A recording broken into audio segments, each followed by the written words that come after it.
and welcome to the AEW Dynamite review. We are the Dudley Boys of What Culture. I'm Adam Wilbourn, joined by Michael Hamflett and Michael Sidgwick, here to review everything that happened on last night's episode of AEW Dynamite. But before we get into it, if you're a fan of this sort of thing, make sure you subscribe to WhatCulture Wrestling on Apple Podcasts, Spotify, Amazon Music, and YouTube, where we do daily wrestling podcasts where we not only review AEW Dynamite, but also AEW Collision, Raw, SmackDown, the show formerly known as NXT 2.0. Pay-per-views, premium live events. We have interviews, roundtable discussions, and a roundup of the week complete with a very good quiz, of course, on Wrestle Culture. As I said, though, joined by Hamflett and Sidgwick to review last night's Dynamite. Sidge, what did you make of the show? I had a real good time with this, and I thought it was very, very promising. Obvious caveat of please go away, Cope versus Mox. Please go away, Cope versus Mox, Cope and Mox, Cope or Mox. The main event scene continues to suck. Just got out of the way early on this show, didn't they? Yeah. Maybe that was telling as well. Yeah. Maybe that was telling. We'll have to do this to promote a match that we want you to buy, but we'll just get it out of the way, and then there's a good show coming up. Yeah. Ultimately, look, this is going to be, at a minimum, flawed until Revolution. Until Revolution, a minimum flawed, because we just know that this can't really be anything less than dour, intense, lame, hard man stuff up until the pay-per-view. Beyond that, some encouraging signs that they are getting the storytelling flair back, that they are going to start pushing heavily the right people. Look, I don't know if it's going to be amazing after Revolution, but this instilled a bit of hope. I don't know if it's going to be amazing. The future's not ours to see. It's not the most entertaining podcast, I guess. Get it, right? You get it. When the people on it just go, yeah, same, agree. I appreciate that. However, same, I agree. Because if you watch or listen to anything covering AEW, or you take a swipe of your preferred social media timeline or anything like that, everybody's going, same, I agree. It's been a while. It's been a while since the AEW audience was so unified on something, quite honestly. And that something is, I think there's real signs of life in this product. The biggest thing's the worst. But it is. If you tuned in at 8:05 to this show, you'd have loved every single second. Yeah, I know. It is at this point. There's one good thing in the opening brawl. Yeah. The refrain is so familiar at this point. It's like listening to Seth Rollins' theme when everybody just says all the lyrics. Yeah. Everybody's saying it. It's like the Hey Jude. Yeah. It's like the Hey Jude of things that people keep hearing. Just you get out of the way, you. Oh, we can't. It's last. No, we can't. Everything's supposed to revolve around it. But hey, Marks. I go, nah. Please fuck off. I have na na na na na na na na na Geordies after last night. That's why our producer's not here today, by the way. Yep. Yeah. I can't even hate it. He did give me a heads up. Well, they give me a single cabinet today, boys. No worries. Do you want to fill the people in on what we're talking about? Yeah. Yeah, Newcastle United we've made it to Wembley Stadium for the League Cup finals. Oh my God. It's going to be ace. Well, it might be ace. It might be ace. Ace is high or ace is low. Who knows? You're feeling pretty high at the moment. Should we tell them? Tell them what happened yesterday? Well, we've got a game. He's not playing it, so. So it's a game / one of your attempts to get a pop. Add it to the list. We don't do bits. It's a very good one, though. It's a very good one because I thought. Can I do my experience of the bit? Absolutely, all yours. Right, so Wilbourn is doing this new bit in the office, right? Where so we're all not just in this room. We're all sat downstairs in the wrestling office, and there's a bookshelf about a bit taller than Wilbourn, or the same height as Wilbourn. No, we're all taller than it. Anyway, there's a bookshelf. We're all on our 5.5 foot pluses. We're all taller than the bookshelf. On top of the bookcase is a open, not in a case, deck of playing cards. Wilbourn's new thing to try and get us to pop is he'll walk over and go, guys, I think this podcast we're about to record, I think it's going to be ace. And then he splits the deck with his hand and shows it to us. The idea being, it's always funny when it's the 7 of clubs. Yes. Right? It's going to be ace. And I thought, all right, okay, he's hitting the ace in the pack so he can turn around to me and say ace. But no, he's cleverer than that because he'll play the fool and it's a 7 of clubs. Very sophisticated comedy. It's all good stuff. Yeah. It's all good stuff. So as soon as Wilbourn does a bit to get a pop, it's like, I'll have an echo of a pop, please. And I want to go. I want to go at the pop. It's a game now. It's a game now. So yesterday I went, well, don't know about the result, but the atmosphere of tonight's match, it was a semi-final, Newcastle versus Arsenal. I think it's going to be ace. And what happened, Wilbourn? It was the ace. First go, the ace of hearts. Yeah, it was the ace of hearts. The ace of hearts. And then today's Sidge. And then this morning, after we triumphed 2-0, 4-0. Comfortably, by the way. 4-0 on aggregate. Yeah. I said, look, when we lose a draw, I think the occasion at Wembley, it's going to be ace. And I split I got an ace again. Did it again? Again. You know what that means? That obviously means it's going your way, isn't it? It's coming home. I'll never say it. I'll never believe. Ever. Who do you want, actually? I want Liverpool. So we will talk about wrestling imminently. I'm very sorry about this. But in the other semi-finals, it is Liverpool, best team in the league, versus Tottenham Hotspur. Now, Tottenham Hotspur are a bit of a banter club. I'm sorry if you support them. Alpha Prime, Lawton. Lex Luger's of English football. Yes.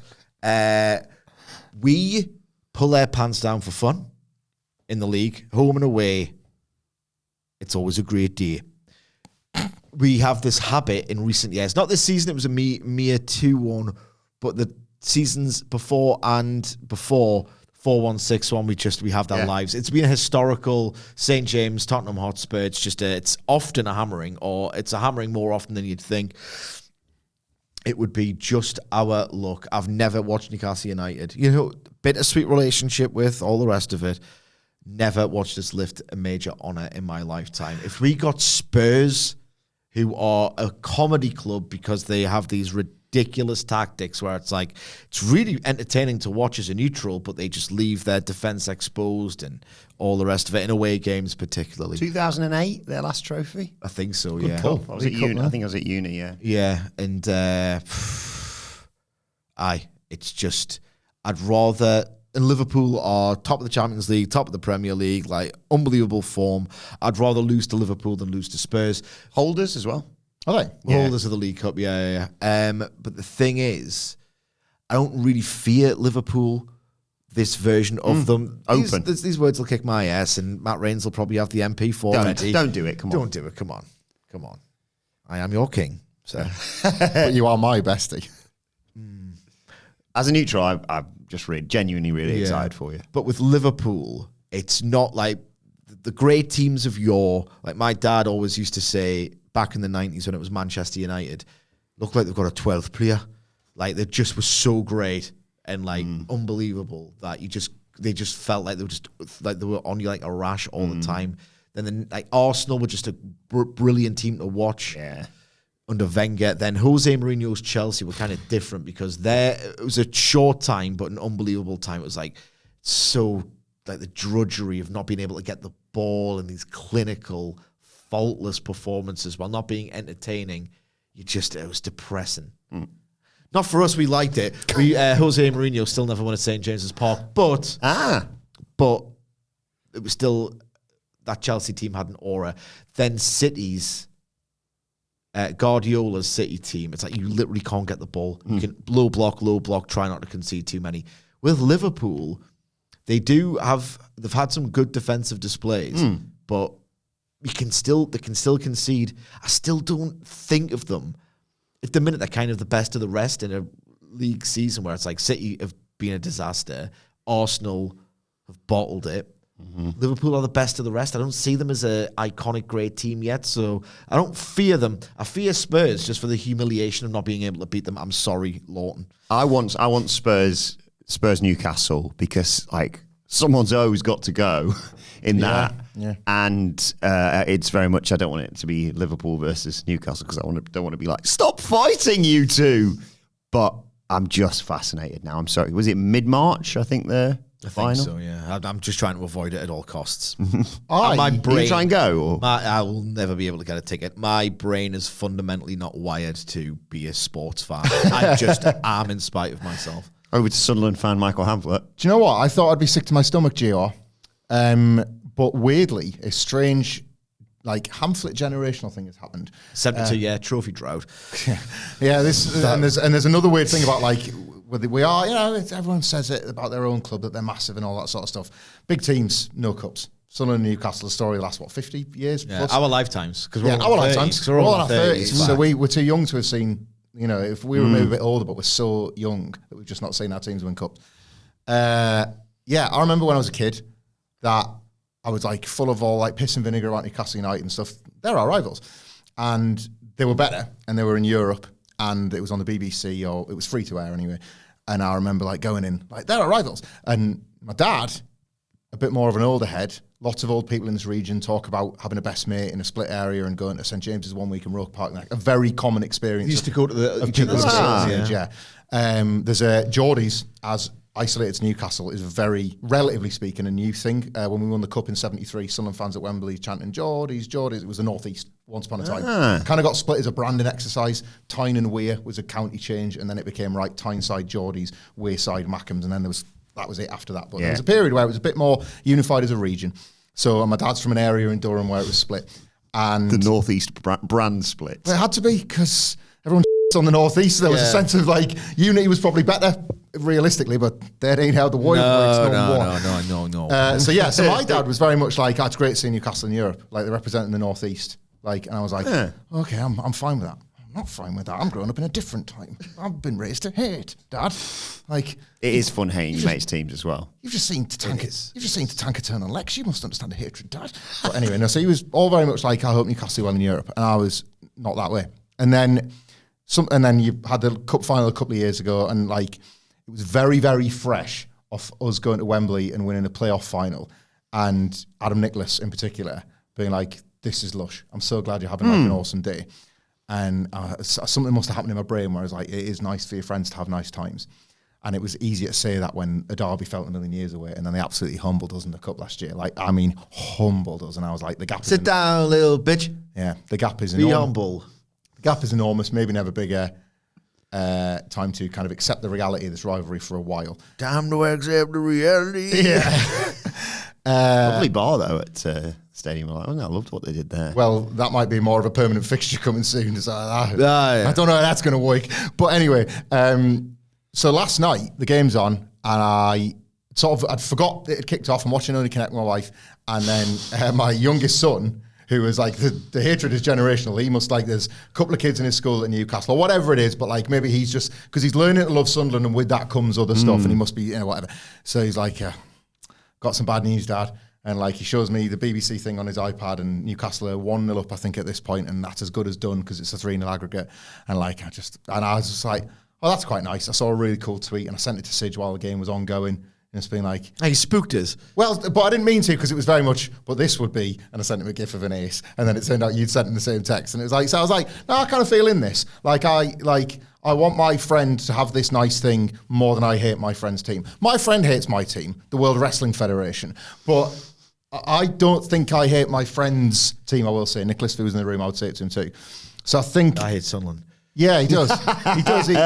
Sidgwick hates Sunderland more than I hate Newcastle, but I do think when this final comes around, it's possibly a bit of bargaining. But I said this to you this morning over the desks. I think I am starting not to want you to win, but to kind of like and to see it for you, genuinely, which I didn't expect. Obviously, I want you guys' team to win, but especially because I want to see what a shambles that AEW Collision review is on the Monday afterwards.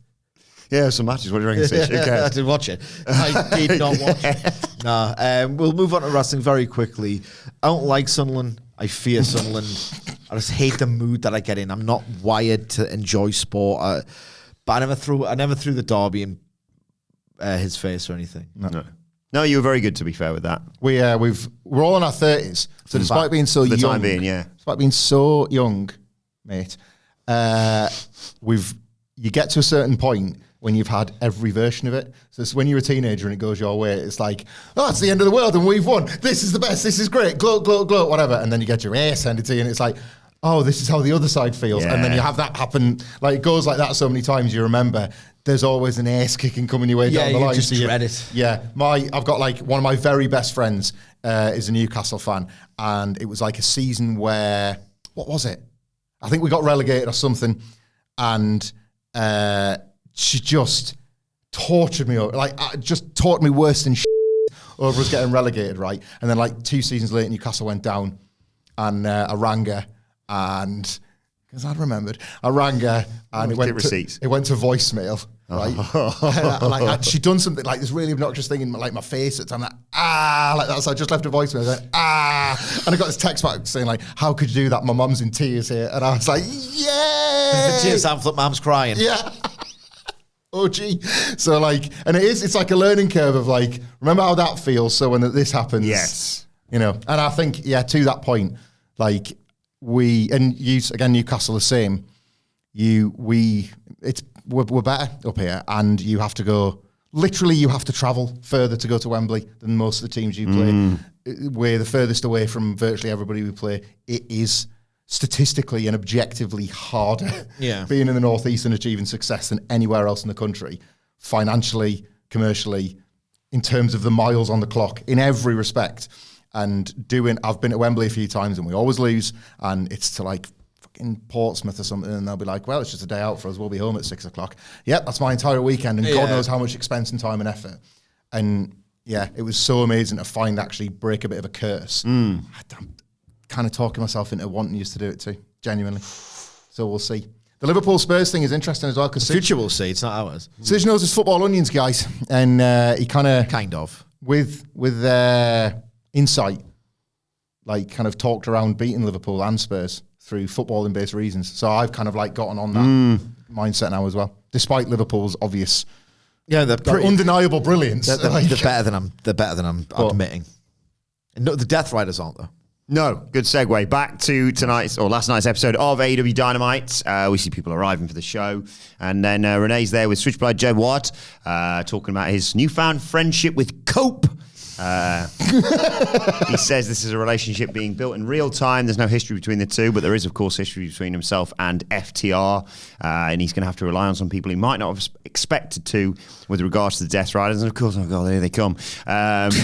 And so relieved because, sorry to interject. That's fine. I did see the match, the graphic of we hear from Rated FTR live. It's live. At least I thought it was going to be like a little 10-second we have to do it backstage. So I was kind of delighted that they got this out of the way. Yes, and he's counting the members of the Death Riders, but he's stalling because sneaking up behind him are Rated FTR. Big brawl. I did like Marina Shafir just picking up Renee and taking her off camera. Great bit of physical comedy that makes total sense within it all as well. So they brawl into the arena, around the arena. Claudio's shirt gets ripped off. They fight around ringside. White and Mox end up in the ring. Yuta tries to cut him off again, but eats a Blade Runner. Pac's there. He eats a Shatter Machine. Harwood gets pulled to the outside and giant swinged into the barricade. Wheeler tries to dive, but gets caught with an uppercut. Mox and Claudio put the boots to Jay White. Cope wants to take out, he's setting up to take out the world champion with a spear, but Castagnoli takes the bullet for him, shoving him aside. And there's a stare down between Cope, FTR, and White, and the Death Riders who are bailing into the crowd. Cope grabs a mic and says the fans are chanting one name, and then they chant his name. And he wants Mox to answer his challenge from Collision because he's, Mr. Vain about this sort of thing. He wants a world title match at Revolution, Michael Hamflett. And Mox charges back to ringside, thankfully for you, and says, no, it's not happening. You deserve nothing. So instead, Jay White grabs the mic, and he's got another offer. How about he breathes with the switchblade, choking in a pool of his own blood, and he offers a Brisbane... How's that work? He's offering a Brisbane Brawl Grand Slam, Jay White and Cope versus Mox and Claudio, and seems to be on the cards that see you in Australia. I've got a bit of analysis and then a bit/game. Not that we do bits on this podcast, right? Analysis, I was in default, right, get this over with. Like, I wasn't prepared to enjoy it. Some of the brawling was okay. Moxley's really good at grabbing people by the head and looking at like he wants to gouge their eyes out. He's not always amazing at it. Sometimes he'll phone in a brawl, but when he's dialed in, like he was last night, it looked pretty good. The one tiny bit of feeling I got from this entire melee was, I love him so much, Cash Wheeler running the ropes at what looked like full pelt, even when he knows he's going to eat it's always full pelt, and he ate because he went full pelt, was about to dive out the ring, and then Claudio uppercutted him, and it looked magnificent. It looked like he'd taken his head off, he'd dislocated his jaw. Wonderful, wonderful bit of action. Usually when I see these brawls and melees unfold in front of me, I'm thinking, right, okay, well, there's going to be another match next week, and the zonal booking of Tony Khan. Well, I'll take Claudio versus Cash in a singles at some point. That looks awesome. Their chemistry was great. And then it was just whatever. More Death Riders stuff. A bit better than last week, but never great outside of that interaction. Predictor/bit. Also, so the bit is Sidgwick Conspiracy Corner. I'm almost wanting to lose a pasty bet so I can will into existence something very funny. Is Cope, for the second time across two promotions, going to get his biggest pay-per-view singles match taken away from him because he's a little bit boring? So he's challenged Mox for Revolution, despite the fact that he's not really won that much since coming back. But it's WWE booking. He's not really won that many, whatever. So I was expecting, right, Jay White on the back of the four-way and the Hangman stuff and the Utah stuff, right? He's going to Grand Slam versus Moxon. But instead it's a tag with Cope and Jay White. What if Edge is considered, Cope is considered, he's not a pay-per-view draw. We need to do something to make it a little bit less Cope versus Mox. Maybe the idea is Jay White, and it's probably time at this point, Jay White pins Mox in that street fight and they make it a three-way. See it. And they make it a three-way. Or Jay White pins Mox and they do a themed Dynamite and they try and pull a Rain.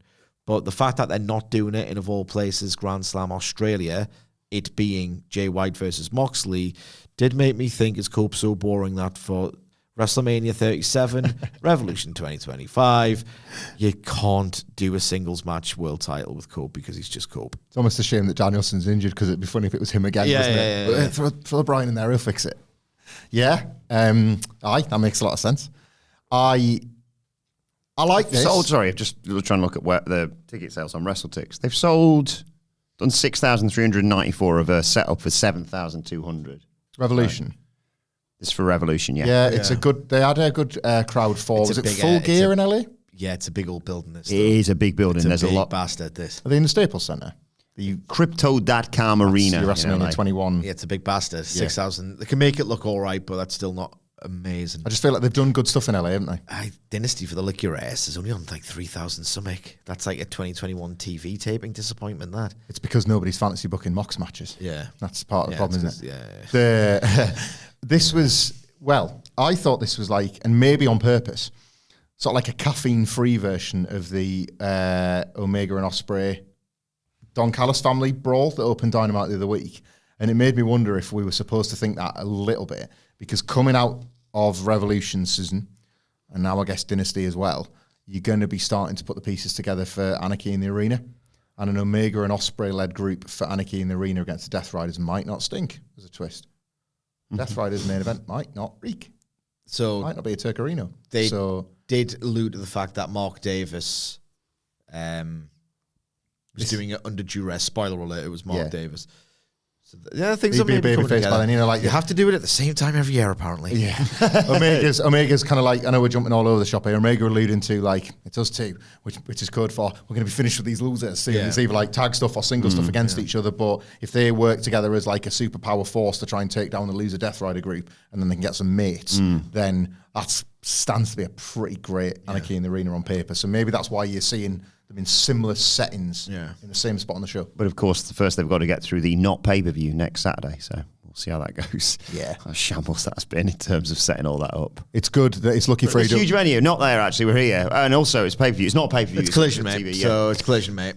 It's 50,000 seat stadium for Collision. I don't think that was the plan, to be should have fair. actually branded it as Collision, mate, and just had it Australia. Collision, mate. Wreck off, it's Collision, mate. But yeah, more on Grand Slam, because we see that. Is it, as you can imagine, the Australians going, oh, God, yeah, big old bastard of a stadium. There's 50,000. Is it going to be a pay-per-view No.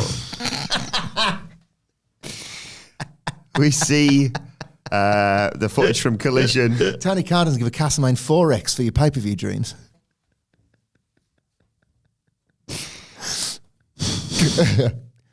This is a TV taping. This is a TV taping.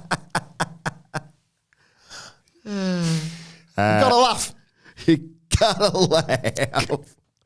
Buddy Matthews on Collision, in case you missed this, called Okada a bitch. He insisted he wasn't a bitch. And now the match is set for a Grand Slam. What a terrible build. Is it time? Because I did not like the ball knowers being losers about Okada last year. Is it now time? I'm never going to say they were right because I maintain that they were wrong to say this is bad booking of Okada because he was like the all-time tournament winner, G1 legend of tournaments in December. And we're in February and it's Bitch City Jones all over again. And he's like, the belt means nothing. Again. Like, the centerpiece of the year in December, we will be asked and we will receive it as such because the matches will be great. But people remember stuff. It's like, well, if he wins the title... Cools off everything. If he wins the title by February, he could be saying bitch. Cools off. Like Okada looked like Okada again in December. Yeah.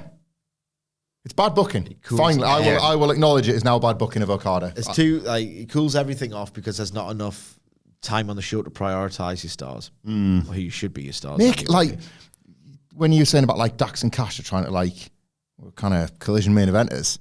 Oh, God, the numbers are terrible. Yeah, we work all the shows. Make Okada a Collision exclusive or something. Yeah. Sorry, I've got about 3 messages over the past...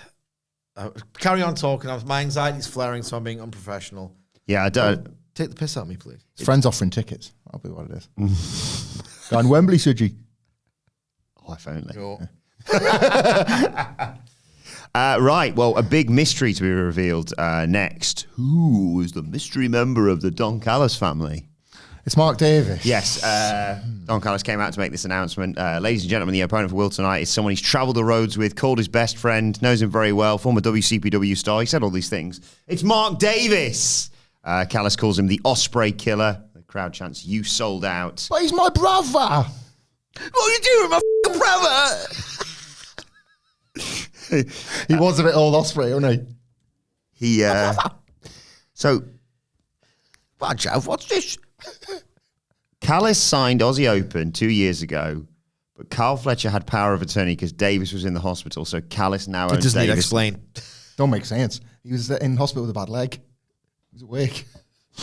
How do you get power of attorney when you got a bad leg? That's so dumb. Everyone signs contract with their toes, right? What do you say? Everyone signs contracts with their toes, so...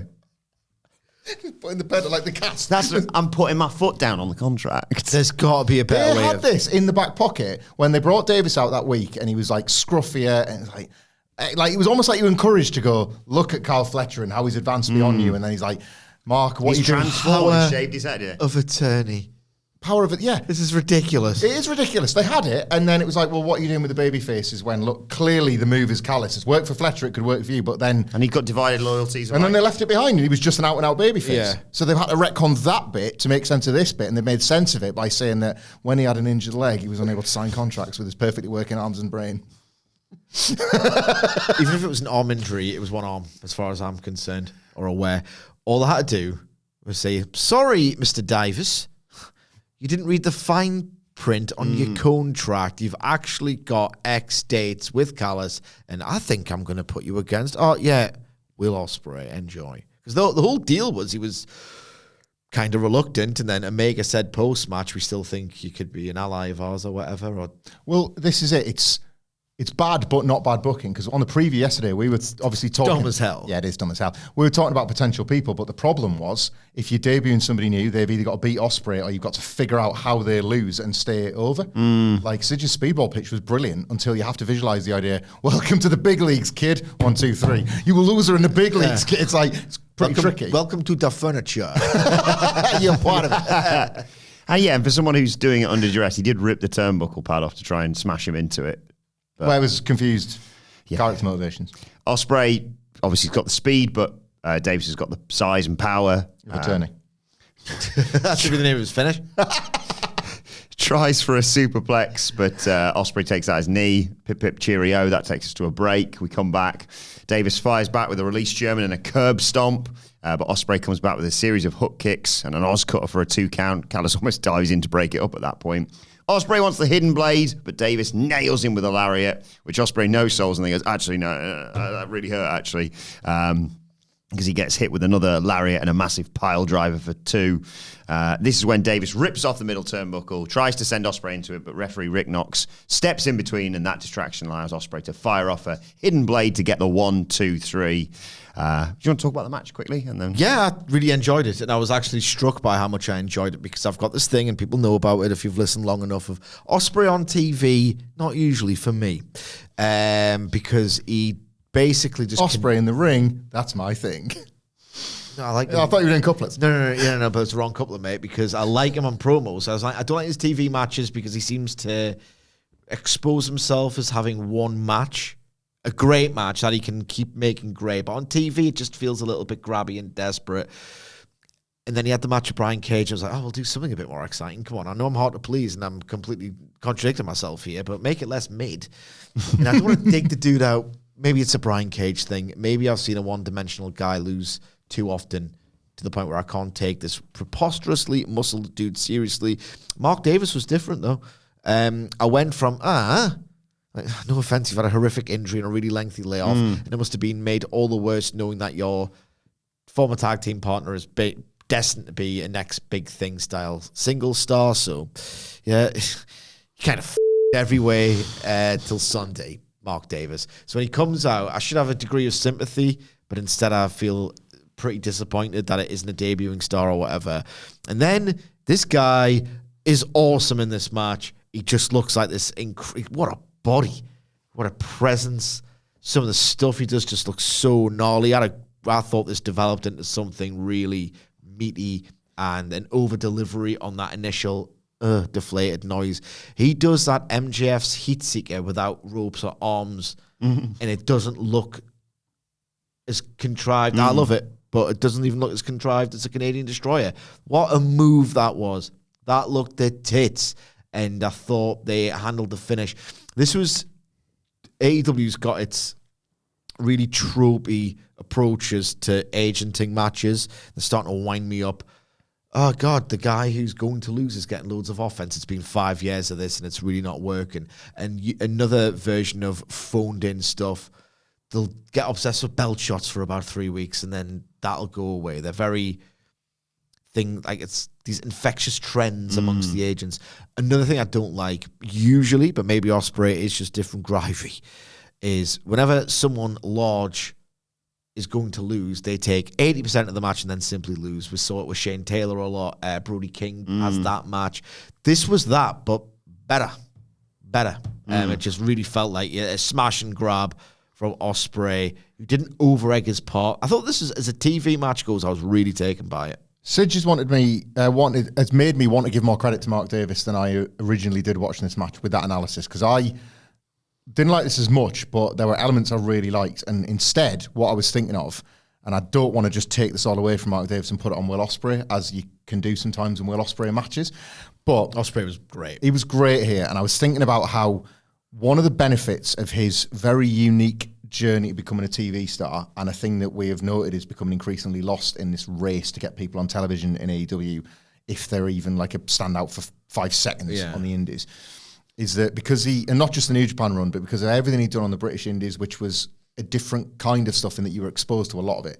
You were seeing his growth and development because Ospreay was the must-see guy. So it wasn't like, oh, somebody's making a name on the indies. Here's a 10-second clip of the high spots on Twitter, and then you forget the name for a bit. Yeah. It was, no. Here's great. You were going to see 50 full Will Ospreay matches from small UK indies to the height of New Japan. You're watching his body shape change. You're watching his promo style develop. You're watching the matches become a lot meatier than they were before. Being a bit less of a twat. Yeah, as a person, growing as a person. Bit. Yeah.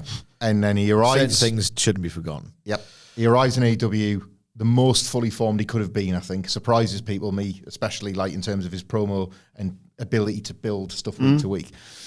And God, you need more of it, because this match, as much as anything, was an illustration of the fact that how the business used to work, where the guys would iron out the kinks over the house shows and give you the best version of it on TV or pay-per-view.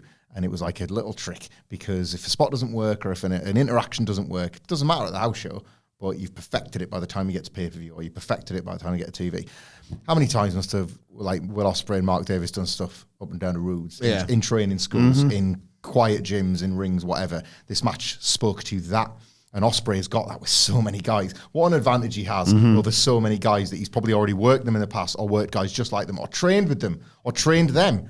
And then they can just reflect that in their matches. And all the while we go, God, Ospreay is great. And it's like, he's got like inbuilt chemistry with like 40 guys. Yeah. The very team he's building with Omega was rooted in the fact that they have kick-ass matches together.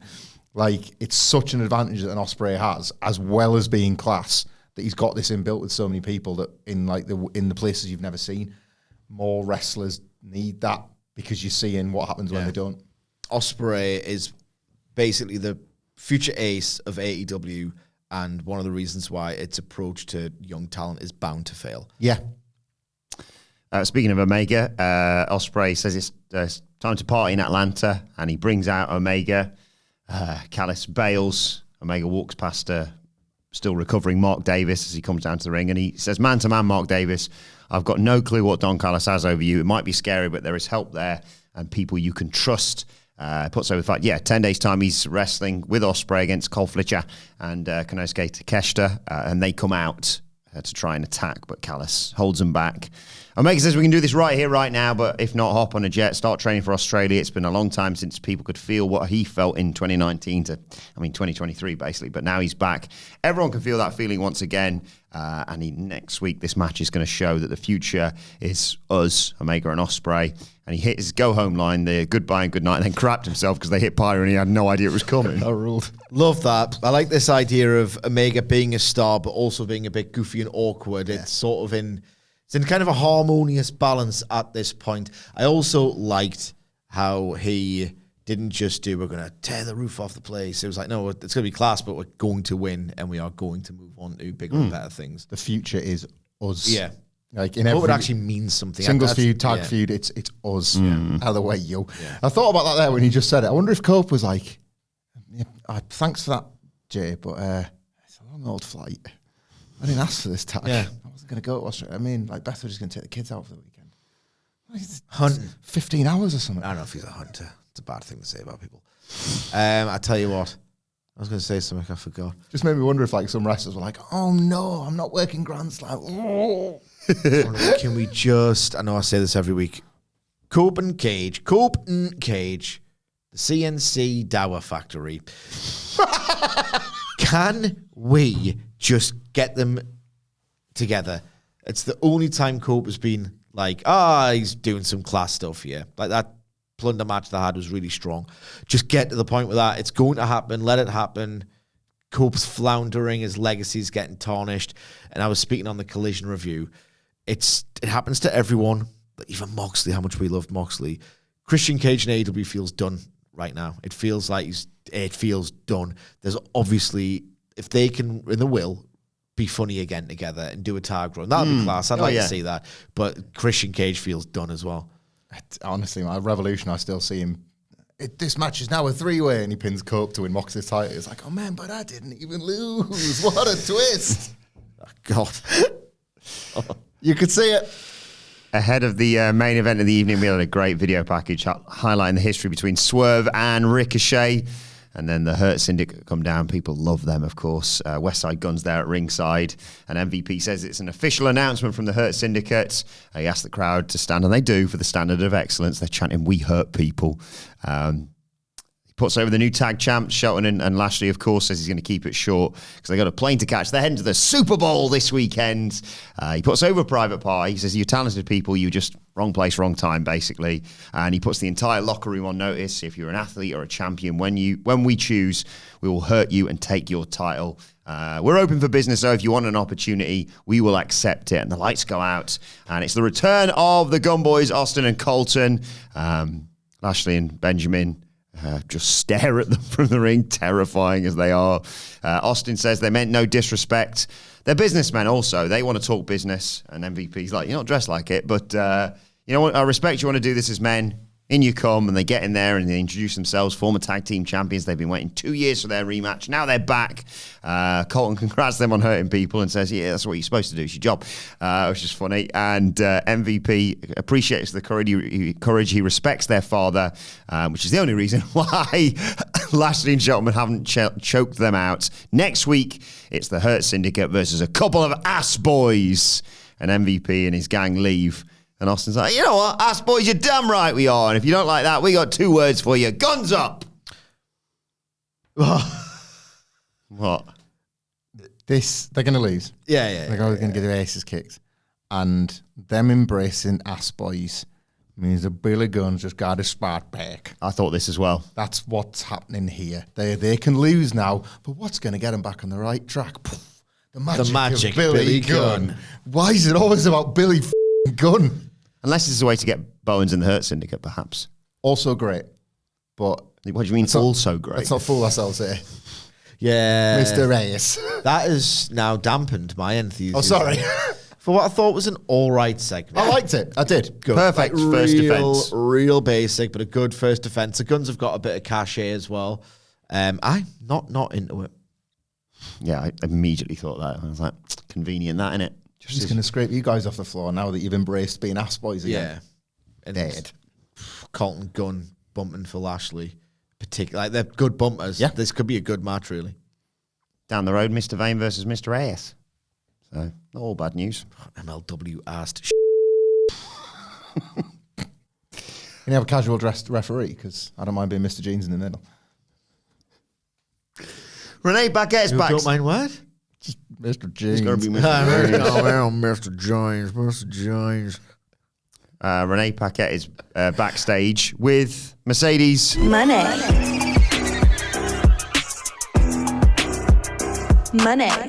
Mercedes had a bit of an announcement, actually, that Harley Cameron is going to be live in concert on Collision on Saturday. And Cameron's there with Mercedes as well.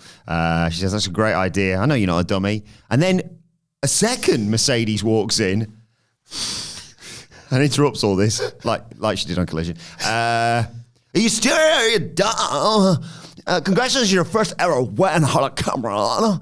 I remember getting my first win and getting all these titles. She's got just preposterous amount of belts all over her. She says, I'm the greatest TBS champion of all time, and you're nothing but a loser. And then turns out it was actually not Mercedes, it was a puppet on Harley Cameron's hand. And tells her, stay out of monitoring. She leaves, goes back to the locker room, and Harley Cameron tries to flip her off and has a fight with Pop Me. Renee Paquette, don't stop doing it. Tries to flip her off. Harley Cameron's the best. Yeah. Can that just shock you? I don't really like Harley Cameron. Oh. I think...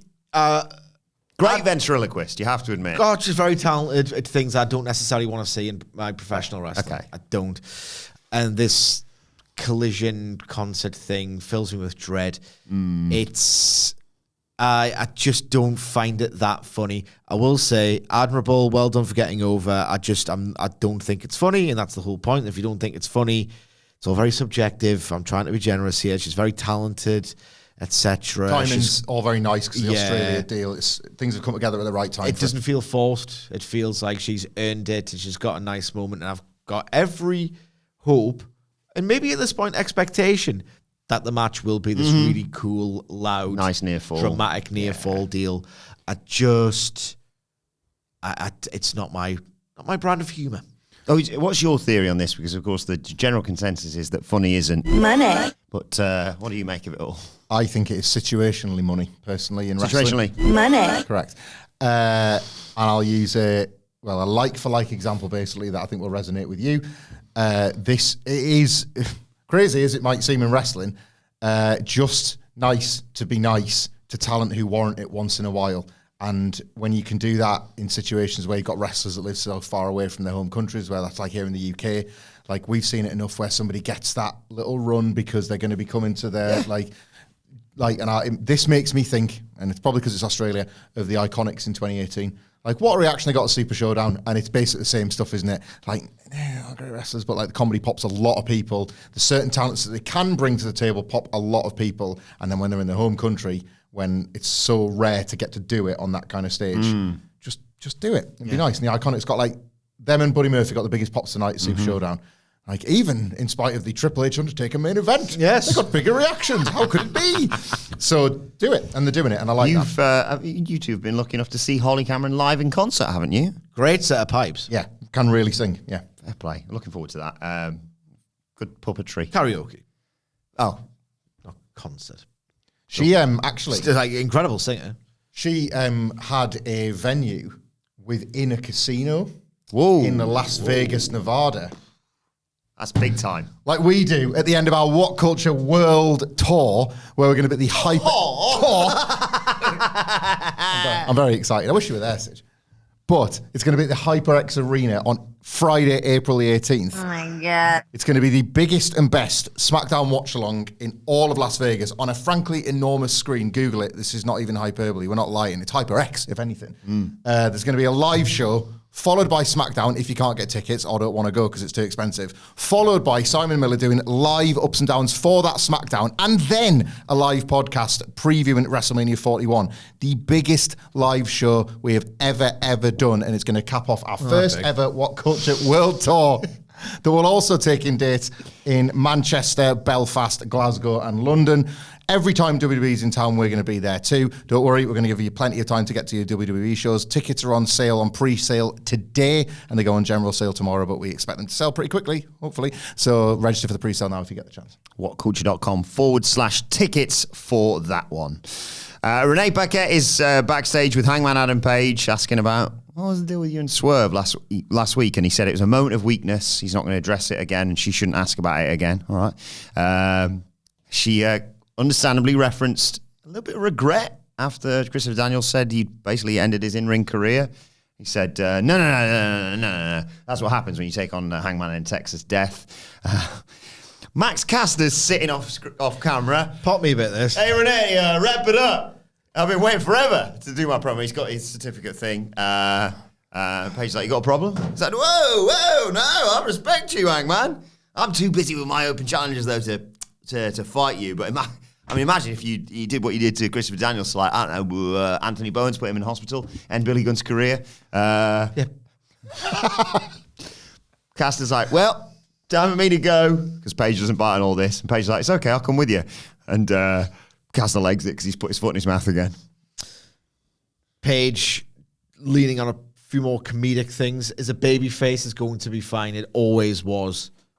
Felt a little bit strange him doing broadly comedic stuff, considering he's pulled off one of the most difficult challenges in pro wrestling and believably played unhinged. Again, he's going babyface. It's fine to do a bit of comedy. Maybe a bit sharp, but really amused by Caster here.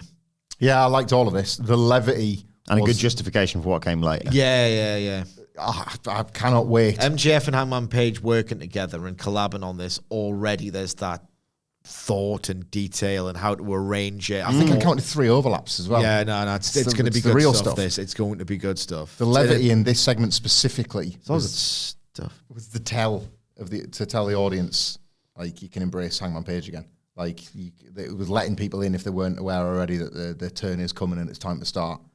Wrapping your arms around your old favourite cowboy. Yeah. Because the goodie's coming back. Then we got Takeshita and Carl Fletcher versus the Hounds of Hell, Brody King and Buddy Matthews. They spill to the outside early, and this rest of the Don Callis family there. And they watch as Brody King hits a double running crossbody and then another one to take us to a break. When we come back, the heels have got the advantage. They've isolated Brody King. He tries to make the hot tag, but Takeshita takes out Matthews with a big boot. But now here comes Brody King. Huge lariat. But Takeshita comes back with a stalling gut wrench German, which King no-sells. Oh my God. They both collide with a double lariat. And then they pop up and both collapse. Matthews hits a huge somersault plancher and a meteor off the top back inside for 2. Crowd's loving this. But Matthews misses the curb stomp and Fletcher hits the half and half but runs into a corner knee. Matthew goes up top, but the Okada coin drop sounds. That distracts him. No Okada, though. Fletcher tries for a brainbuster, but Matthews slips out of it. King gets the tag, the double cannonball dropkick combo thing. But Takeshita flies in to break the count with a senton. He's on the apron, is Takeshita. King puts him in a sleeper, but Takeshita rakes the eyes, and Fletcher hits a draping DDT for 2. Matthews gets sent into the barricade. Takeshita has to save his partner, but in the end, there is a assisted brainbuster from Carl Fletcher, and Fletcher pins King with Takeshita, making sure Buddy Matthews can't break up the pin. A bit of bitching out the way for sort of a weird way to build Buddy Matthews ahead of Kazuchika Okada. What an odd match to do. So Weird match to book, isn't it? Yeah. Weird. I mean, it was so good at points that I didn't really care. And again, maybe it's just the Malays talking, but I don't expect the world for Buddy Matthews or Brody King. I just don't. Build them. This has got something. Maybe one day Hurt Syndicate, yes. But for now, maybe I should hold it to a higher standard. But I think everything will probably broadly be fine. I was already weirded out by them beating the Hounds of Hell, let alone Buddy Matthews having a title shot. Yeah, it was such, again, like there's no need to book this. Absolutely none whatsoever. You could have basically went with, and I know bitched about it, yep, I'm from Australia, so I want a match. You know, that kind of stuff with Buddy Matthews, and he can beat, I don't know, someone on Beast Mortos. What are my manners? The Beast Mortos on Collision, and then, you know, Route 1, AEW Route 1. I would have bitched about that, but I wouldn't have been mystified by it. This is kind of mystifying. I still think it'll be fine, but we were previewing this yesterday, and it was one of those, a rare instance of a no good can come of this match. Well, one good thing. I did get you on the hook for one thing. You did. And maybe now it's going to be the Double or Nothing Anarchy in the Ring, rather. The idea of the Hounds of Hell being the ones to link up with Omega and Ospreay, the All-Star multi-mans and stuff is pretty cool. So it's just such an odd...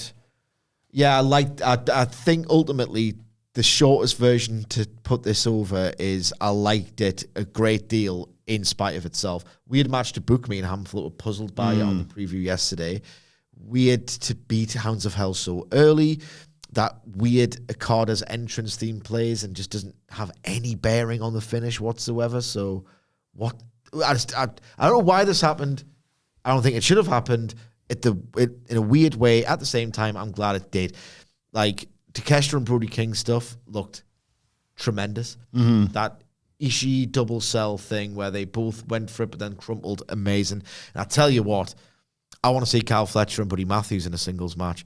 Their sequence was so, like, they looked like there was no cooperation whatsoever. The sense of struggle, and they were doing the, you know, the state-of-the-art hybrid head drop stuff, and it was great. There was a bit through the ropes, and he was trying to drag Matthews back into the ring, where I thought, you have got something here chemistry-wise, and I need to see that explored more. Just had an idea. Exploded more.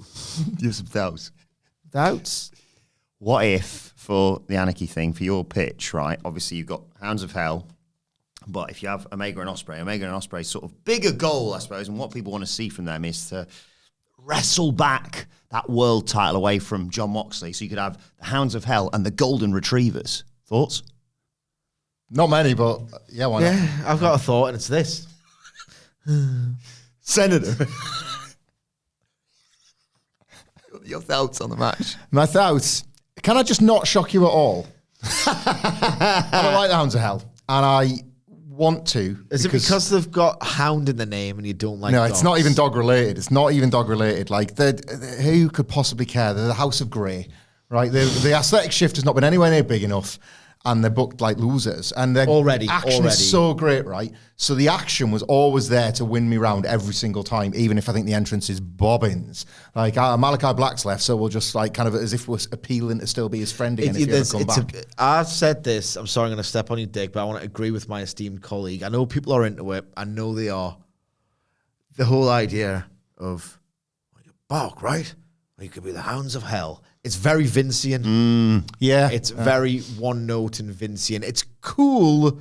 I think it's also a little bit lame. Yeah. And they're losers already, but they're still fun. So basically, I'm with you completely. Should be called Rough Justice. RUFF. Yeah. I was going to go RUF because I've got kids. They're barking mad. I just, the fact they've been booked like losers does not help, because if they were this, but just kicked so much ass all the Spaniels. That is good stuff, Sidge. That is excellent humour. Yeah. It's all good stuff. It's all good stuff. Keep talking, hang on. Give it Sedge his due. I can bloody find it, that is. Thank you. I was going to think of wrestlers. I know, yeah. I was thinking of funny old Scandinavian name, then it could be Great Danes. The House of Grey Hounds. Good. Instead of Hounds of Hell. Yeah. Because then they're fast. Oh. Yeah, I don't care about the aesthetic. I think it's dead lame. And I know a lot of people love it, so it's for them and rather than not Still everything to thinking me. about.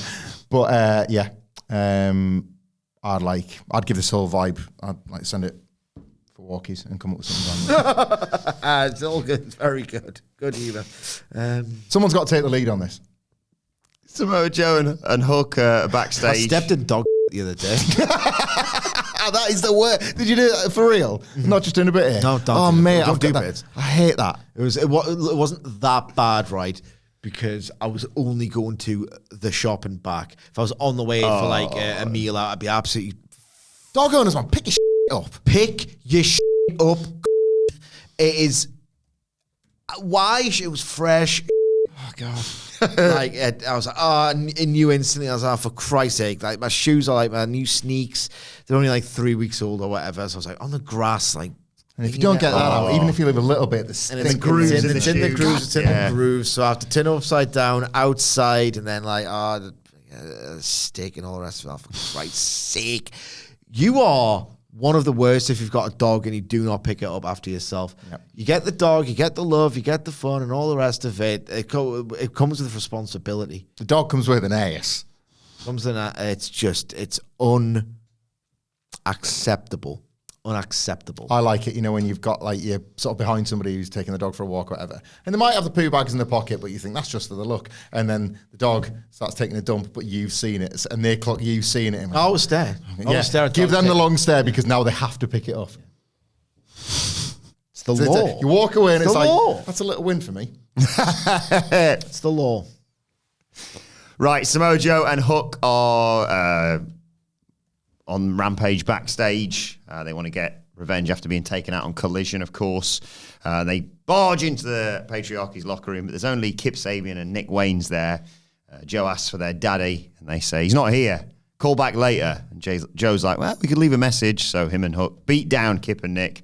And then Christian Cage and I should mention Nick Wayne's mom, who's got it going on, peeks around the door and realizes, I'm involved in any of this. They go and hide. Joe and Hook leave. And Christian Cage, whoa, just coming in for the first. Whoa, what's gone in here, lads? I didn't hate this, and I think it was because I quite like the Joe and Hook subversion. Like, I thought you said you can't let them get to you, and then they kick their ass, and it's like the idea that Joe's like, yeah, I know what I said, but like beating people up is really fun, so let's beat them up, and that I got something out of this. However, Senator. it's a Christian Cage thing for you, innit? You're set now. I think Christian Cage I'm kind of done with. I think he's done everything he can do, and it's like, he was amazing. He was amazing. Total over delivery. Probably the best, if you measure it in terms of expectations going into what the result was, probably the best that kind of run. Over delivery of a run. I'm done with Christian Cage now. I think let's normalize saying wrestlers can leave promotions having had their run. Please, this 5-year contract deal. This needs to go. It needs to go, man. Needs to go. Guaranteed money can stay. But yeah, I mean, just get to Cope and then back to the Fed. How great would if you consider how Edge and Christian in the Fed? in a 52-week product that both these shows are, WWE and AEW. As an actual double act. Like everyone getting like sort of 2-year deals, and the idea that you can even sense that, and I know like they're getting extended for injuries and stuff, but imagine a bunch of wrestlers on 2-year deals and knowing that was coming up and being like, the fresh coat of Guns paint like they would- that. Yeah, fresh coat of paint they would get by jumping. They could appear on TV, like there could be like weeks between the Dynamite and Raw appearances, or whatever. Helps everyone, and they're all still getting paid. Like, I welcome that. MJF music, cut my music. He comes out, he calls him geriatric Jeff Jarrett. Doesn't quite count that, does it? Slight difference. There's one, a G and 2 J's. All you had to do His hands are tied as well because of the initial all you had to alliteration. All you had to do was stay out their way of a rising, impressive, good-looking star.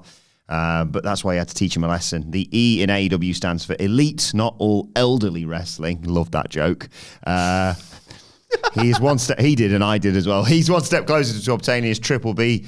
No one is on the level of the Max Caster's here. What are you doing here? Get out my ring. And he's like, got Hangman on my ass. And Hangman's music hits, and Page goes, Not undeft, this. goes face to face with MJF, but Page leaves to go after Max Caster. MJF's fizzing. You guys like cowboy shit. Well, anyway. Why is he Tony D'Angelo, mate? Before Salt of the earth here, coming through. before I was Burberry. before I was interrupted by a talentless and worthless hack, there's nobody on the level of the Dustin Rhodes is here. And he tells Max, Oh my god. Oh my god. shut your stupid trap. All you do is come out here and badmouth everyone in the back. You talk about people who aren't even here anymore, like Owen Hart. Look me in the eyes, you son of a bitch. Love the fire from Dustin here. He's the best. Keep Owen's name out of your mouth, or I'll kick your teeth in. Stop talking about people's wives and people's past with addictions. You know, Rhodes, as he admits, is one of them. He looked the devil in the face and he kicked him in the mouth. Max, you're not the devil. There's a reason I'm Such a great line there. I'm still here at 55 and hanging with everyone on this roster. I'm a survivor. I'm the last of my kind. I've survived everything you can think of, boy. When I'm gone, the mold's going to be broken forever. I'm better than you will ever be, and your bitch ass knows it. I'm just like, fair play. Give it up to Dustin Rhodes. That was incredible. But apart from the part where you think you're better than me. Who I can imagine, though, that all those years of being a useless drug addict turned your brain into Swiss cheese, if you think that. Useless. It's one of the best insults. Yeah. Absolute. What the kids call it? S-tier insult. I Yeah. love you. Are you useless, you? Yeah, you literally, there's no point. There's no point in you existing. A There's just Swiss cheese brain. Yeah. Dustin Rhodes is the man who took 37 long years of blood, sweat, and tears to get out of his daddy's shadow. And you know what's sad about all that? After all of that, you now live in the shadow of your little baby brother. Chins him, obviously. Security comes out. There's Jerry Lynn and Christopher Daniels. And they pull apart, dive on to pull apart again. And when MJF does the breaks through security, just kicks him in the balls. Funny. Christopher Daniels is like, get to the back. And MJF's about to chin him and then realizes it's Daniels and just laughs at him, calls him an old man, says, Hangman did a number on you. I love the overlap between MJF and Hangman Page. You know that they each have significant input over their own creative. It's one of the reasons this is, let's face it, not quite as good, but it's one of the reasons why me and Hamflett just mourn the idea that Omega and Punk didn't do a long-term program. Can you imagine just the layers upon layers of stuff they would have come up with? This is already, hasn't even started yet, and you know that they are in simpatico. How can we circle around one another and build that interest, build those Do you think they do teasers? it? All in? Some really narratively elegant, I reckon it could go there. Like really, That would be the narrative- return of the Hangman's theme in Dallas. Oh, my God. yeah. Like, it's already so narratively elegant. This is what I watch. It's not what I watch AEW for, but it's one of the reasons why I think it can be so great. So I love that element. But oh my God, I tweeted this. The mega fans will have to forgive me. I'm saying it again. When Dustin Rhodes cut this promo, I felt like Road Warrior Hawk on monkey hormones. I was just so fired up. I was so goddamn fired up. The line of that you are just a little sociopathic arsehole. You're not this devil. I've seen it. Dustin Rhodes is absolutely amazing at this. And he's cut similar promos. He cut one last year, Collision, I remember, where we thought, is he gearing up for his last match? It was about Jack Perry. Stern, I'm going to give you a bollocking. Dustin Rhodes is utter professional wrestling magic. Match couldn't live up to it, could it? Nah. Yeah, I remember that. This one could. Yeah. This one absolutely could. I thought this was absolutely magnificent. And not before time, you could argue. I loved how they subverted the pattern of the MJF promo, which I understand that because MJF's a really strong attraction, minutes by minutes, it's probably good to have him in a promo for a long old time. It can get a little bit long. It can get a little bit... It's calling you worse than shit, mate. Maybe chin him. I loved how Dustin Rhodes was... Being Dustin Rhodes, 55-year-old, does not have time for this. was the guy to go, I'm just going to punch you. I'm just going to punch you. The conviction in Dustin Rhodes' voice here was out of this world great. Unbelievable. I instantly thought the rules should be reversed in this MJF Jeff Jarrett thing if in fact it's going anywhere significant. If it isn't, do something big with Dustin, like a doomed world title run. It's Dustin's and not Jeff's. I'm sorry, Hamflett. The conviction he mustered up with the disdain he had for MJF, it was as if MJF had just every single member of his family in front of him. That's how pissed off he was. It was amazing. Mama Rhodes. It was amazing. Yeah. Conception, construction, and execution of this was liquid AEW. Yeah. And it started with Hangman Page and Max Caster backstage 20 minutes early. Yeah. And that's what I loved so much about it. To flow into that. Things at Tony Khan week this week, guys. Yeah, it must have been. Must have been in them weeds. Back in the weeds this week. Back in them weeds. Yeah.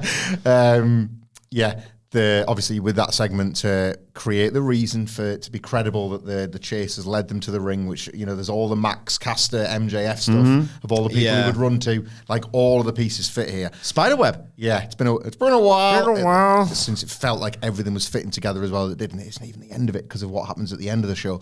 Like Christopher Daniels accepting defeat in his professional career, and now when it was like so fake feeling as the assistant to the regional manager, now as an agent because he has been formally retired by Hangman Page's brutality and their moment of, like, Hangman's moment of realization last week in the stare down leading to a very different version of that with MJF. So again, like Hangman being forced to look in the mirror and like, me and MJF the same because of the way we look down on a Daniels. No, I'm not him and I never will be him.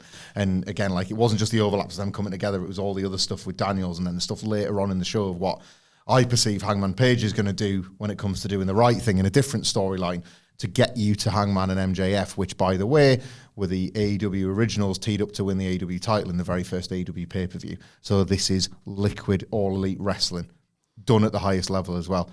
This was absolutely overflowing with potential while simultaneously selling you something very cool in Dustin and MJF for right now.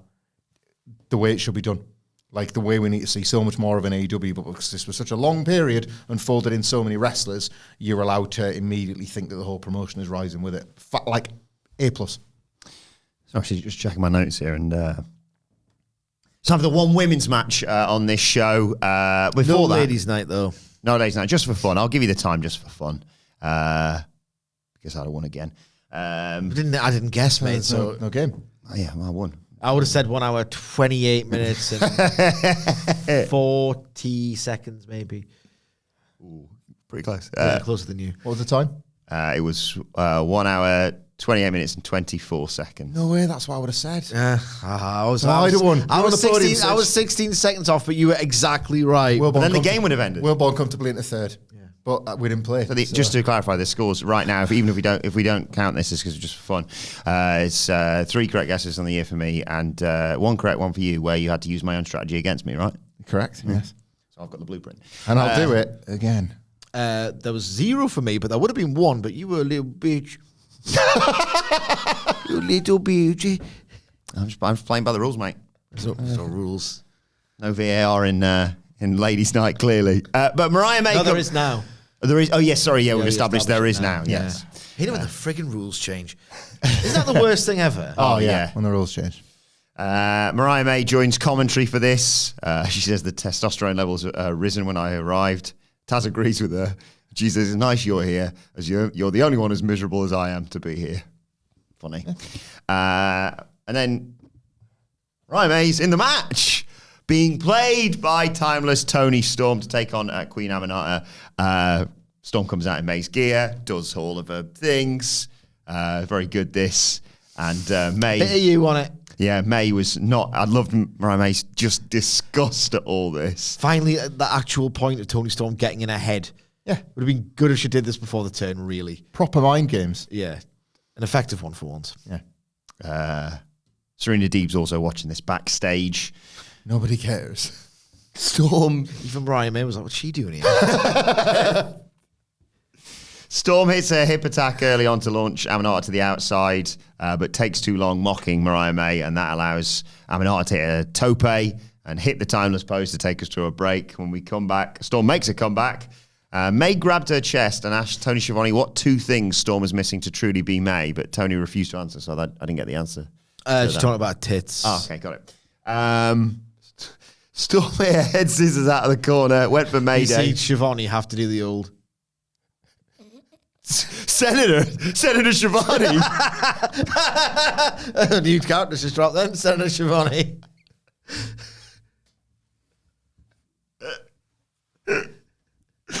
Jackknife pin from Aminata. They both get up and trade some nice stiff strikes. Cast your vote for Senator Schiavone. Telecast your vote. It's all good stuff. It's all good stuff. Aminata hits the German and a shin to the face. It's politics, huh? It's really great. Mariah May's extensions are falling out during all of this, and the real Mariah May's not happy about all of it. Aminata wants an air raid crash, but Storm gets out of it with a DDT, charging knee, and sweet cheap music, and then a Mayday for the 1, 2, 3. Mariah May is furious on commentary. Renee comes in to congratulate Toni Storm on her win. And she says, Tony tells her to call her Mariah May, the woman from hell. There's not a woman alive who can touch her. May jumps up on the apron and Mariah May offers a hug. But the real Mariah May grabs the AEW Women's title and bailed with Storm doing the Mariah May pose in the ring. Funny bit. And it's about time that Mariah May sold a bit more for Toni Storm. They should have done a bit more of that before Toni Storm got her revenge by getting her ass kicked. So a bit of a course correction, if you like. And failing to trick Mariah May. Yeah. Who said it? That's timeless Tony all this time. Yeah, so they haven't really thought this through enough for me. This is a little bit of a course correct at the expense of a match that I said out in the preview. This is exactly what I knew it was going to be. Flashes of incredible physical chemistry, fighting from underneath the 5-year rot of stigma of, well, it's a women's match. It's going to go probably 8 minutes and 1 second, if anything. And then wake up for the finish. Such meaty impact here. Big fan of Aminata's, aren't you? Yeah, we love her, but it just didn't really mean that much. At least there was some thought that went into the segment, if not a great deal, to putting together a great match that could have done wonders for Aminata. I was a little bit higher on this. I like the nonsense of it all. I also think that it was sort of high time they did this. They could have done this against anyone, not Aminata for me. Fair enough, yeah. Like, it's so much of this was rooted in cosplay, wasn't it? From the very beginning when Mariah May was Toni Storm's biggest fan to the week after she turned on her and then came out as a timeless version. It was like high time she subverted that. Yeah. And now she's playing roles. You can do it with the timeless Toni character. So I'm really glad they did this. I like the bit. But what? No, just it looks on Cage Match. Yeah, 9 minutes, this match. Yeah, of course it was. We were saying... wrote a great article about it, didn't you? Thanks to the Panda Blair. The Panda Blair himself, Adam Blair, at Adam Wilton. For, by the way, Jose Palomar is at the Whole 11. You're going to have to step up next week because Panda Blair's on his travels. He's off to Budapest. He's always on his travels. Budapest. Maybe we'll see Panda Blair in Las Vegas, actually. He tends to be traveling places. Yeah, I mean, Sid was previewing this, and I was sort of wondering out loud, what is the big problem if, like, Queen Aminata wins this match and then Toni Storm was to win the title and Queen Aminata is a challenger and they do not ever deviate from that path, and they should, because it is absolutely fine to beat contenders even if you don't want to beat champions. But if Aminata won, you wouldn't think, oh God, Toni Storm's going to win it in Brisbane. You're right, that would have ruined the Grand Slam build, Sid. Yeah. Grand Sham, more like. Also, Toni Storm wouldn't have lost. Mariah May would have lost. Grand Clam. Maybe Toni Storm can use that. She likes a little bit of the filthy talk sometimes. Good, yep. Well, in Brisbane, there'll be a Grand Clam. Gonna go on to win at Grand Slam. It's my impression of timeless Toni Storm. Clam being a word for Yeah. vagina. Oh, good to know. You use it like going forward? Probably. Dustin Rhodes in the back says... Stacks will ask you what the deal with clams is next. Yeah, maybe you will. Maybe you will. You had a clam chowder, Sidge? Yep. No, that's nice in San Francisco, man. Well, listen, I'm going to San Francisco. It's And I've been told... It's in bread. I was just going to say, like, I've heard that they serve it in bread. It's like, well, this feels meant to be. Soup in bread. Well, what you like with seafood and fish and stuff? I'm, like, mixed on seafood, but when I heard about this clam chowder in a bowl made of bread, I was like, thank you for inventing food for me. Chowder. Chowder. I don't know what you're like. Is it vinegary seafood? Because that tends to be where I have issues. Not that I recall. Not that I recall. Not that, more of a creamy. Yeah, game for it. Yeah. In the bread. America always challenges me on a food. I'm a stocky fellow now, and I'll eat everything in the cupboard at home. I hate myself, but I do. In America, I struggle to have dinner and tea. Lunch and dinner. You've watched me not struggle at all. An olive creaming in a clam. So there we go. Dustin Rhodes says for 37 years people have tried to put him in the ground. He's Don't the last ever of his put that in kind. bread. Next Tuesday night, his backyard, Austin, Texas, is going to beat MJF's AS. Dynamite is apparently taped on Tuesday next week. But airing Wednesday. I assume so we've not got a so. Tuesday night war. Thank God. I was just thinking... sleep patterns can't handle it anymore. Well, no, but what if... it's not next week for NXT either, is it? But I was just thinking, what if that was the week where they were in the Andrew J. Brady Centre? And How that many was days does it take to get to Australia? Oh, of course, yeah. That's why it's on Tuesday. What, are you sailing there? How do you get on a boat? Cool. When have we got to set off for this thing? You're talking about... Oh, yeah, I forgot about the Andrew. Swim there, Marks. I forgot about the Andrew J. Brady thing. I'll swim with the sharks and I'll kick their ass on the way. Saw people getting upset about that, didn't they? Yeah. But hey. What do people get upset about? Now? NXT playing the Andrew J. Brady Centre. I mean, you gotta laugh. You gotta laugh. AEW were in Atlanta. Come on. We were just there. Come on. I mean, you gotta. I don't know how people could still be bothered by this 5 years in, especially when 5 years ago you knew what they were going to do. Yes, I was probably a bit pissed off at times. There's probably receipts, but now it's like, if you book good shows, they'll come. Yeah, it's a bit of fun, isn't it? Maybe they're leaving for Australia early because Mox wants to get there a couple of days early to batter some kangaroos or something. Like one tries to nick off with Willie Uter in the pouch. You know? I'll kick your ass. The kangaroo's like absolutely jack ready to go. Triple H. We get a video package of what's been going on with Big Bill and Powerhouse Hobbs and Bandito, of course, Outrunner's best friends, saving them from a learning tree attack on Collision. I'm glad he's all right. Yeah. That Ring of Honor thing was bleak. Yeah, I'm glad he's okay. Bleakies. New York Minute. These guys team with these guys. Jericho calls it Big ALT, which Brian Keith assures is appreciate learning tree. What do you think about the $1.50 slices? What a f***ing nightmare. Every time I see New York Minute, I get New York voices in my head, and this is a nightmare, so what a f***ing nightmare. He talks about Bandito being the most wanted man, and there's a $100,000 bounty on his head, and he's got the bounty hunter, so he's going to double the money if Brian Keith can do what Big Bill did to Powerhouse Hobbs. And then Hobbs comes out. There's a big fight. It's 3-on-1, but out come the Outrunners to even the numbers. Security's there to try and separate them. And I like the bit where Big Bill and Powerhouse Hobbs just take turns showing off killing security. Well, I can kill them like this. Well, I can kill them like this. And then they brawl over the commentary table. And I think even the cameraman took a bump. He's like, what the hell? And that was the end of that. Good stuff. I don't like these guys dealing with these guys. They made friends. I don't know. Everything has to be built in a zone. Zonal tags. I don't need zonal tags. It's just so spreadsheet Tony. But that angle kicked ass. Right, mate. Bit of a trifecta. Main event time, Ricochet versus Swerve Strickland. Strickland's got the embassy robe on and he's doing his big entry. He didn't see him coming either. It's worked really well. I need to interject here. We were talking on the preview of how do two hybrid/aerial high-flying guys do proper hateful stuff. They did it. All that stuff was done with an edge, but this is a great way to actually put across. We're not doing the stepped up rematch yet, but there is hatred. A great bit of thought, this. Felt like they were locked in. Yeah. The dub last night. Ricochet nails him with several chair shots, not waiting for him to finish his entrance. Strickland gets chucked in the ring, slaps Ricochet in the face and demands the bell ring, which it does. Ricochet hit a pump knee and a vertigo for a nice close two very early on. Yeah. Ricochet stays in control, but gets drop kicked out of the air to the outside. No, sorry. Swerve tries a leapfrog and gets drop kicked out of the air. Kick to the outside. Tope from Ricochet. They fight up onto the barricade. Ricochet wanted to snap Hurricane Rana, and Strickland just held on and power bombed him violently on top of it.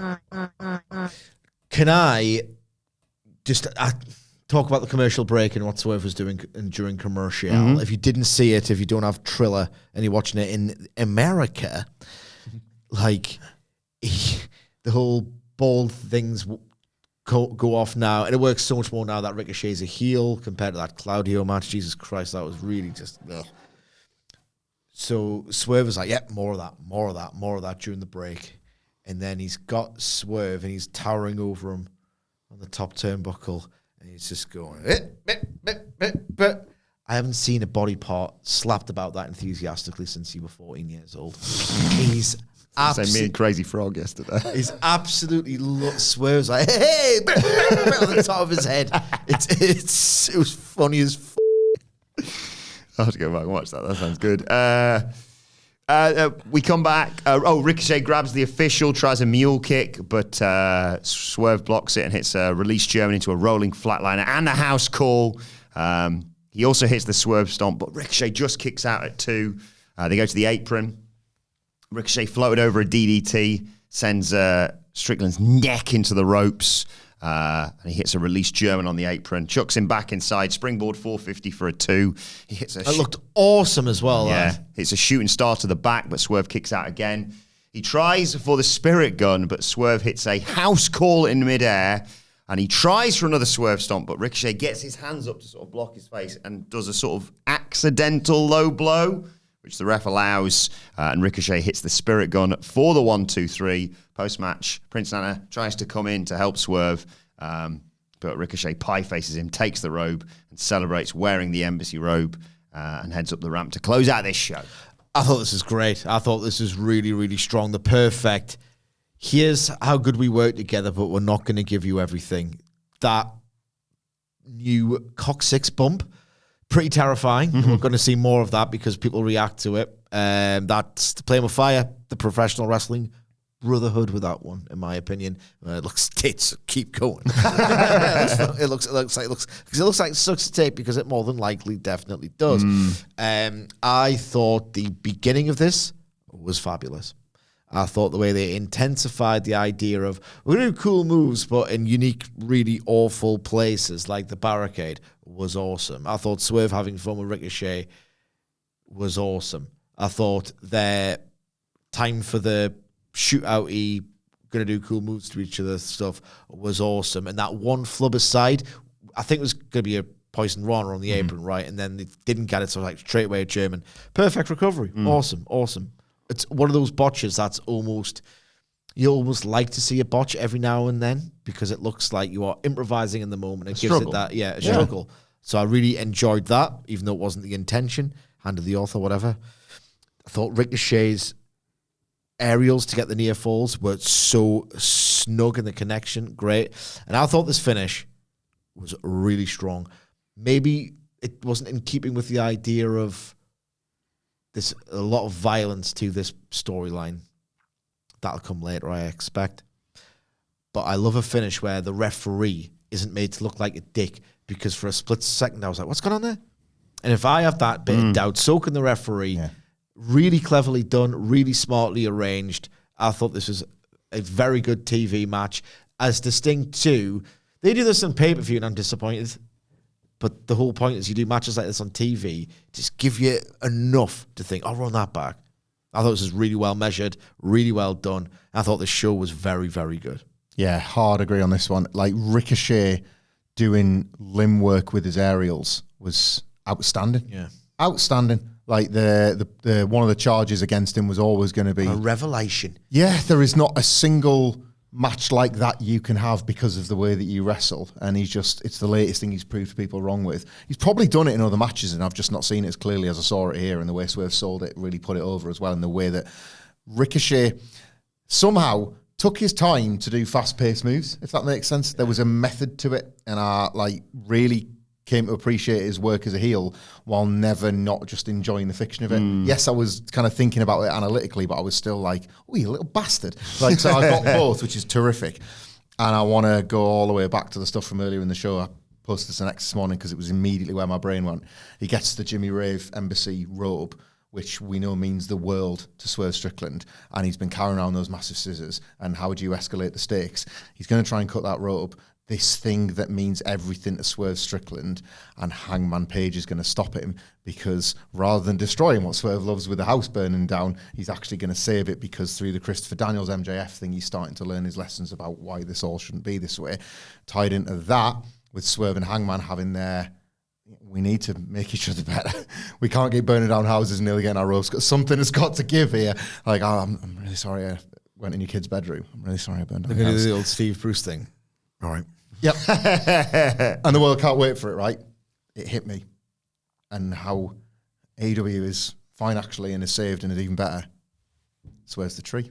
They've got themselves a tree. They got themselves a tree. They need a tree. So where's the tree? Think about everything that's going on with Hangman Page, how it's like everything about how the Hurt Syndicate came in, how it's defined what's happened to Ricochet and what continues to happen for Ricochet, and Swerve Strickland, a guy who was the champion, was the top guy, and is taking quite a lot of losses at the moment, and is himself going to need a little bit of something from Hangman Page to find his way back. How MJF is benefiting from the Hangman Page thing.